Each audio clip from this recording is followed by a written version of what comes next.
महाराजा रंजीत सिंह जो शेर पंजाब के नाम से मशहूर है, सिख सल्तनत का पहला महाराजा था जिसने शुमाल मगरबी हिंदुस्तान बरसगीर में हुकूमत की।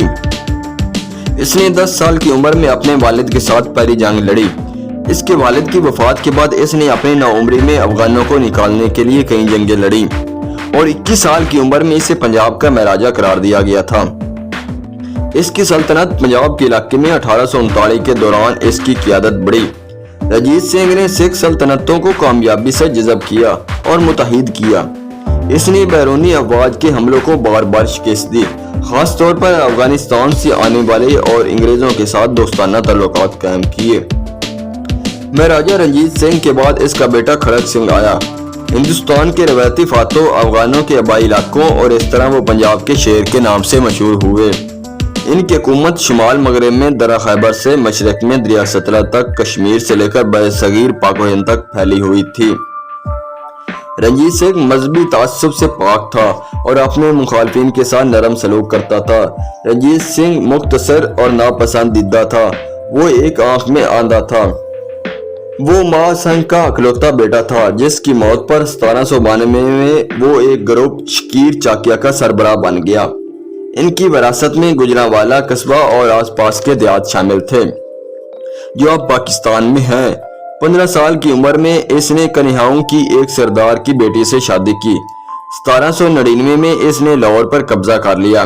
अफगान बादशाह ज़मान शाह ने रंजीत सिंह को शहर का गवर्नर बनाने की तस्दीक की, लेकिन 1801 में रंजीत सिंह ने खुद को पंजाब का महाराजा करार दे दिया। सिख रहनुमाओं की काबिल इतराम लकीर और 2 सिख दौलत मुश्तरका के नाम पर रियासत का इंतजाम करने के लिए आगे बढ़े। 1 साल बाद इसने अमृतसर पर कब्जा कर लिया, जो शुमाली हिंदुस्तान का सबसे बड़ा अहम तजारती और सिखों का मुकद्दस शहर है। इसने पंजाब में बिखरे हुए छोटे सिख और पश्तून राज को ज़हर करने के लिए आगे बढ़े। 1809 में कम हमारिया में कांगड़ा के राजा संसर चंद की मदद के लिए आया था। आगे बढ़ती हुई फोर्स को शिकस्त देने के बाद कांगड़ा को अपने लिए हासिल कर लिया। 1818 के मौसम गर्मा में रंजीत सिंह की फौजों ने मुल्तान शहर पर कब्जा कर लिया और 6 माह बाद वो पेशावर में दाखिल हुए। जुलाई 1819 में इसने बिलाखिर पश्तूनों को कश्मीर से निकाल दिया और वो 1820 तक इसने सतलज और सिंध के दरियाओं के दरमियान पूरे पंजाब पर अपना राज मजबूत कर लिया। रंजीत सिंह की तमाम फतुहात सिखों, मुसलमानों और हिंदुओं पर मुश्तमिल पंजाबी फौजियों ने हासिल की।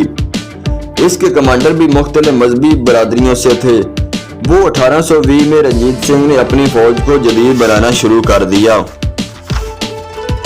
अक्टूबर 1831 में रंजीत सिंह ने सूबा सिंध के बारे में बरतानवी हकाम से मुलाकात की। अंग्रेज जिन्होंने पहले ही दरिया सिंध पर तशरीफ ले जाना शुरू किया था और सिंध को अपने लिए रखने के शौकीन थे। रंजीत सिंह पर गालिब आगे इनका मंसूबा कबूल कर ले। इसने अफगानों से मुज़ाकरात शुरू किए और डोगरा कमांडोज और सिख की क़ियादत में एक मुहिम की मंजूरी दी, जिसने 1834 में रंजीत सिंह के शुमाली इलाकों को लद्दाख तक बढ़ा दिया। काबल इस मैदे की पैरवी करते हुए सिंध की बरतानवी फौज जनूब से अफगानिस्तान में दाखिल हुई, जबकि रंजीत सिंह की फौजें खैबर दर्र से गुजरकर काबल में फतह की परेड में शरीक हुई। महाराजा रंजीत सिंह सल्तनत के बानी जिन्होंने रवादारी की एक जदीद सल्तनत कायम की और जो कि कोहिनूर हीरे के मालिक थे। रंजीत सिंह की 8 बेटे थे, लेकिन इसने सिर्फ खड़क सिंह और दलीप सिंह को अपने हयाताती बेटों के तौर पर तस्लीम किया। रंजीत सिंह ने बहुत छोटी उम्र में शराब पीना शुरू कर दिया। रंजीत सिंह ने गोल्डन टेम्पल का सुनहरी हिस्सा और यहाँ तक कि संगमरमर का कुछ पेचीदा काम भी करवाया। महाराजा रंजीत सिंह को नूर के हीरे के कब्जे के लिए याद किया जाता है और इसे अफगानिस्तान के शुजा शाह दरानी ने दिया था। रंजीत सिंह ने लाहौर में अमन और सलामती लाई और अमन की मुआशी और सकाफती अजमत को सलामत रखा। सिखों के अलावा दीगर बरादरियों के लिए मजहबी रवादारी के साथ हुकूमत की।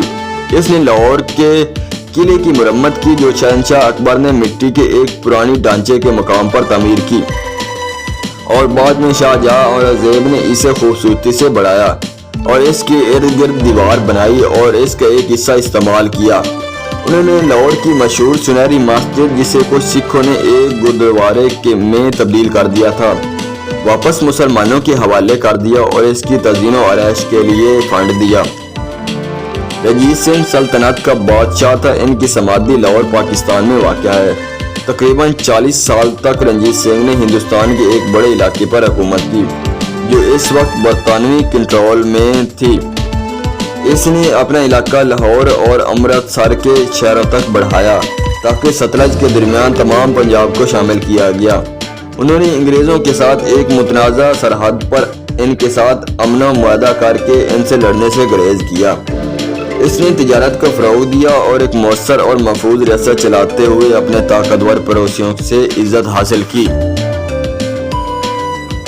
وہ 19ویں صدی میں واحد آدمی تھا جو سکھوں نے کبھی اتنا مضبوط پیدا کیا۔ انہیں ایک ساتھ اکٹھا کر سکا۔ بدقسمتی نے قیادت کی کمی نے اس کی موت کے بعد ریاست کو مفلوج کر دیا جو لیڈرشپ کی شدید خواہش کے ذریعے ٹکڑے ٹکڑے ہو گیا اور اسے انگریز حاصل کر لیا۔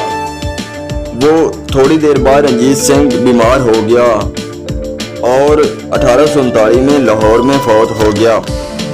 جو انگریزوں نے پنجاب پر قبضہ کیا تو انہوں نے ہیرے کا دعویٰ کیا کہ رنجیت سنگھ نے ان کی وصیت کی